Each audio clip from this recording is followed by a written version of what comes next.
Hey, it's CrossFitTracking.com with the side-by-side review, or just a size, screen, and just surface differences of the Garmin Fenix 6 Pro. This is the titanium version versus the Garmin 245. So we're going from the bottom of the end on the newer units to the top of the end.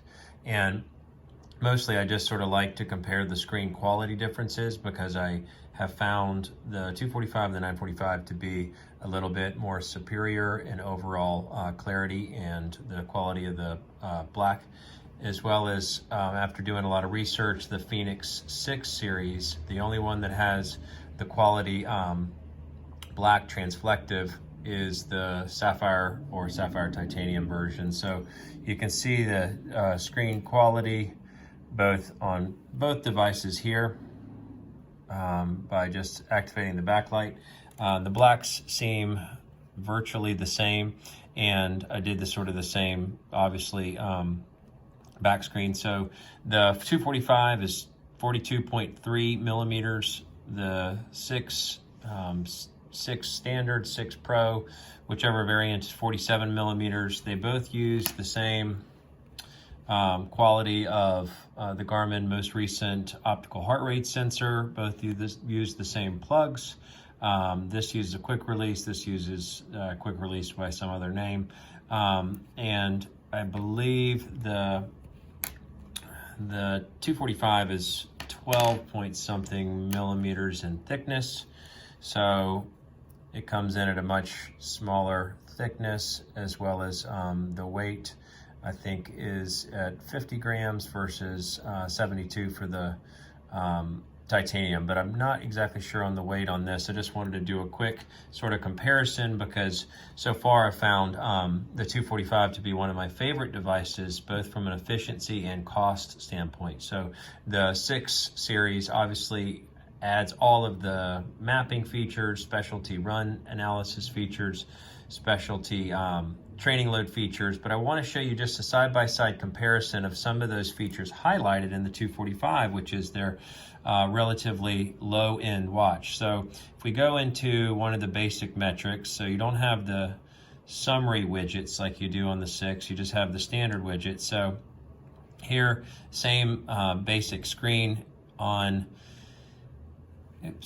the training status. So this is very important for CrossFit training. It's one of my most favorite aspects. Here you just get summary screens versus week at a glance screens, as well as the load. But again, I almost like the simplicity of the 245. You can see where your loads peaked at different points. Here you just have your total load over the last 7 days, which to me is pertinent.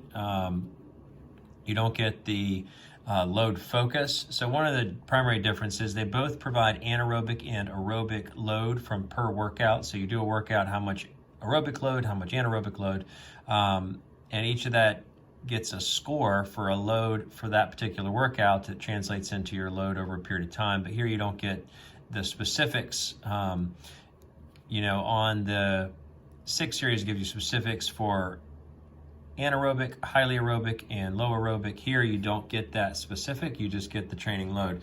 I have, again, not found in doing CrossFit training, not found the lowly aerobic or even the anaerobic to be of much value. Most CrossFit sessions include strength training as well as the metabolic conditioning, so you're going to get a summary of both with the higher capacity and the highly aerobic. But either way, going back in the screens, so another one that is useful to me is, so you get all the same basic screens, your history, so you can go into activities and records. Here we'll just go into, not the last activity, but see if I have the history on here, but you can see last activity. Okay, yeah, there is. So you can go into last activity, and you can see, because it obviously has Physio True Up, which syncs everything. But again, you just get a summary screen. So this is like what your watch will look like at the end of the workout. Here on the training effect, you get the same stats, same details. You get your load score on the 6 series, and it gets a training load type. So this is sort of like how it assesses not just the numeric values, but sort of the qualitative value for what type of workout or how it's impacting your overall fitness, impacting tempo, maintaining aerobic fitness on the anaerobic, and here you just get the simple. So it summarizes it. But again, we're talking about a $300 or $350 watch and a $600 or $700 or $800 watch. Both provide the training effect per workout, both provide the training load over a period of time, which is the primary data that I think has value in tracking your overall fitness and CrossFit progression. They both have body battery, is what you've seen there. You have a body battery tracking, which tracks your internal health by tracking your heart rate variability. They both have pulse ox, which if you wanted to see how much oxygen you're getting at night. The 245 does not allow for all day pulse ox tracking, so I don't find it to be of any use if you were doing some high level climbing seriously in the mountains. Again, the Fenix 6 would be the better watch for you because you could track your pulse oxygen level over that period of time, but don't find it to be of significant value for CrossFit and for CrossFit related exercise and training. This has GPS built into it. This does not have maps, so you don't get the significant maps you do there. They both have customization. This has more data screens you can provide. But again, I continue to come back to, and the reason I actually ordered the 245 is that I feel like after my full comparison test of the 6 Pro compared to the Polar Vantage V over a period of weeks to see if the analytic training metrics one has more value over the other, I might just go with the 245 to continue in my Garmin experience, so that I'm just continuing to keep Garmin stats going regardless whether I continue forward with the Vantage V. But I continue to find the 245 to be the best pound for pound when it comes to just CrossFit tracking, because you want to know your exertion level per workout, you want to know your exertion level over a period of days, you want to know your sleep and recovery, and you want to have the basic smartwatch functionality and the best possible screen experience. So the 245 I feel like accomplishes that. It doesn't have the barometric altimeter, so you won't get stair counting, and if you're not doing GPS, you won't get an adjustment of your overall elevation. You would just get it based on GPS. So if you activate GPS, you're going to get elevation changes.